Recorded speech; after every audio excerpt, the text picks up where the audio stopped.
Hello जी, आप सभी को मेरी प्यार भरी नमस्ते। कैसे हैं आप सब लोग? स्वागत है आप सभी का मेरे यूट्यूब चैनल पर। और आज आपको मैं सैर कराने वाली हूँ उत्तराखंड की खूबसूरत वादियों की। जी हाँ, मेरी सिस्टर गई हुई है अपने ससुराल उत्तराखंड, तो उसी ने मुझे कुछ वीडियोस भेजी हैं। तो आगे आपको वही देखने को मिलेंगी, तो आप उनको एंजॉय कीजिए। आप स्क्रीन पे जो ये ग्रीनरी देख रहे हैं, ये चौखटिया शहर की ग्रीनरी है। और ये चौखटिया शहर अल्मोड़ा डिस्ट्रिक्ट में पड़ता है। और चौखटिया का नाम जो है चौखुट से पड़ा। चौ का मतलब होता है चार, खुट का मतलब होता है पैर, और चौखुटिया उससे चौखुट से चौखुटिया इसका नाम पड़ा। यहाँ से 4 जगहों के रास्ते जाते हैं, यानी चौराया है। चौखटिया से कर्णप्रयाग, चौखटिया से रामनगर, चौखटिया से रानीखेत और चौखटिया से तड़ाक ताल के लिए रास्ता जाता है। और चौखटिया रामगंगा नदी के किनारे पर बसा हुआ एक खूबसूरत छोटा सा शहर है। और यह बिल्कुल एक घाटी में बसा हुआ शहर है, जो ज़्यादातर समतल ही आपको दिखाई दे रहा होगा। ये यहाँ की नदी है, फेमस नदी रामगंगा नदी है। और शाम का नज़ारा बहुत ही खूबसूरत है, जैसा कि आपको स्क्रीन पे दिख ही रहा है। यहाँ ज़्यादा हमारे गढ़वाल के कंपैरेटिव यहाँ ज़्यादा ऊंचे ऊंचे पहाड़ नहीं होते हैं। और आसपास का जो एरिया है वो है पड़ता है मसी है। ये मसी का फेमस मंदिर है, भूमिया देवता का मंदिर इसे कहा जाता है। और इस मंदिर में मुझे एक खास बात लगी है कि एक तो यहाँ पर लोगों की मन्नतें बहुत पूरी होती हैं, तो लोगों ने बहुत सारी घंटियाँ अपनी श्रद्धा के अनुसार चढ़ाई हुई हैं। और इस मंदिर में एक खास चीज़ मुझे दिखाई दी, ये थी वाटिका, एक नवग्रहों की वाटिका और राशि वाटिका। तो ये देखिए स्क्रीन पे आपको दिख ही रहे होंगे कि इन्होंने जो ग्रह हैं उनको भी प्लांट्स के साथ कनेक्ट किया हुआ है, कि हर ग्रह का प्लांट्स के साथ कौन सा कनेक्शन है ये यहाँ पर इन्होंने मेंशन किया हुआ है विद नेम। और साथ में ग्रहों को भी मेंशन किया हुआ है। तो ये देखिए आप, अश्वगंधा हो गया, शमी हो गया, ये इन्होंने ग्रहों के साथ कनेक्ट किया हुआ है। और फिर एक थी राशि वाटिका, जो मुझे इस मंदिर की बिल्कुल डिफरेंट चीज़ लगी। आज तक मैंने कभी किसी भी मंदिर में ऐसा देखा नहीं कि नवग्रहों की और राशि की कोई वाटिका बनी हो और उनको फिर उन्होंने प्लांट्स के साथ कनेक्ट किया हुआ हो। तो ये यहाँ पर मुझे एक अलग सी चीज़ देखने को मिली कि इन्होंने मतलब ये देखिए मेंशन कर रखा है कि कौन सी राशि किस ट्री के साथ कनेक्ट करती है, ऐसे ही कौन सा ग्रह किस ट्री या किस प्लांट के साथ कनेक्ट करता है। ये देखिए कन्या राशि को अमरूद के साथ कनेक्ट, जामुन को सिंह राशि के साथ कनेक्ट किया हुआ है। तो इसी तरह से हर राशि को किसी न किसी प्लांट के साथ कनेक्ट किया हुआ है। तो उसके बाद वो मेरी सिस्टर लोग, मतलब पूरी फैमिली उनकी, वो निकल पड़े आगे के सफ़र के लिए।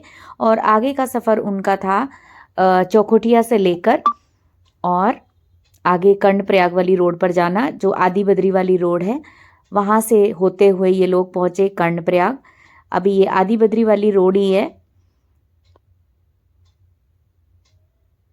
जो चौखुटिया से होते हुए और कर्णप्रयाग वाले रोड पर जो कनेक्ट करती है, उसके बीच में ये आदि बद्री का पड़ता है एरिया। तो ये बस अब थोड़े ही डिस्टेंस पे आने वाला है कर्णप्रयाग। ये है उत्तराखंड का खूबसूरत सा शहर कर्णप्रयाग। यहाँ पर अलकनंदा और पिंडर नदी का संगम होता है। पिंडर नदी को कर्णगंगा भी कहा जाता है, जिसके नाम पर ही इस जगह का नाम कर्णप्रयाग पड़ा। और कर्णप्रयाग 5 प्रयागों में से एक प्रयाग है।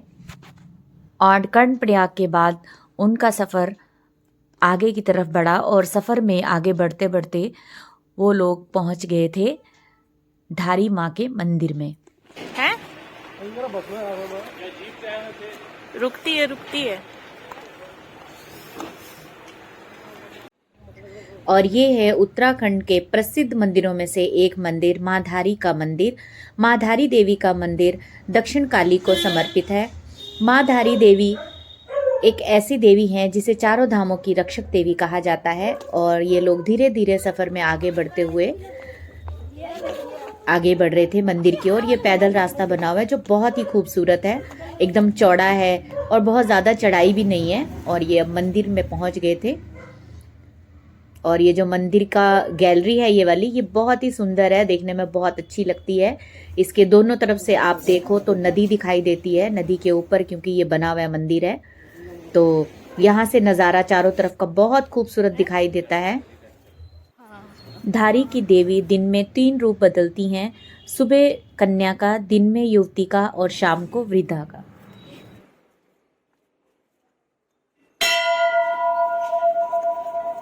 आप भी दर्शन कीजिए माँ दक्षिण काली के इस दिव्य स्वरूप का, जो कि माँ धारी भगवती के रूप में विराजमान है। और अब आरती का समय हो रहा है। मेरी बहन की फैमिली भी शाम की आरती में शामिल हुई और उसके बाद उन्होंने माँ का आशीर्वाद लिया और फिर उसके बाद निकल पड़े अपने आगे के सफ़र पे। और माँ धारी का मंदिर रात के समय बहुत ही सुंदर और दिव्य दिखाई दे रहा है, लाइटों से जगमग जगमग हो रहा है, जो कि बहुत ही सुंदर लग रहा है। माँ के बारे में एक कहानी है कि माँ इसी जगह पर क्यों विराजमान हुई, इसके बारे में मैं आपको आगे बताती हूँ। कहा जाता है कि माँ धारी को उनके भाइयों ने ही काटकर नदी में फेंक दिया था और माँ नदी के प्रवाह के साथ बहकर धारी गांव के पास आ गई। तब माँ ने एक नाव खेने वाले नाविक को आवाज़ लगाई कि मुझे बचाओ, लेकिन वो नाविक नदी में उतरने से डर रहा था क्योंकि नदी का प्रवाह बहुत तेज़ था। तब माँ ने कहा, तू चिंता मत कर, मैं तुझे कुछ नहीं होने दूंगी, तू जहाँ जहाँ पैर रखेगा मैं सीढ़ियाँ बना दूंगी। और वैसा ही हुआ। जहाँ जैसे जैसे नाविक आगे नदी में बढ़ा, माँ ने उसके पैरों के नीचे सीढ़ियाँ बना दी। इस प्रकार उस नाविक ने माँ को नदी से बचाया और उन्हें एक ऊंची शिला पर स्थापित कर दिया।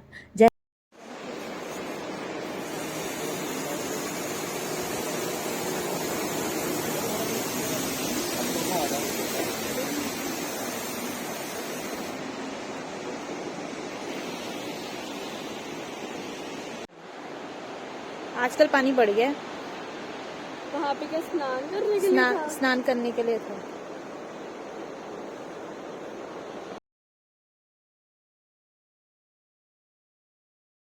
सफ़र में आगे बढ़ते हुए मेरी सिस्टर की फैमिली पहुंच गई थी देवप्रयाग।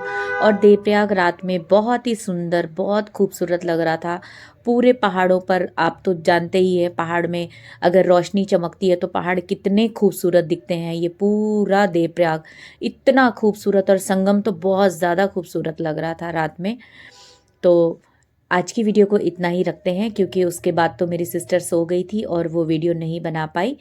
तो मिलती हूँ मैं आपसे किसी नई वीडियो में। वीडियो पसंद आई तो वीडियो को लाइक करें, शेयर करें और चैनल पर नए हैं तो चैनल को सब्सक्राइब करें। तब तक के लिए टेक केयर, बाय बाय।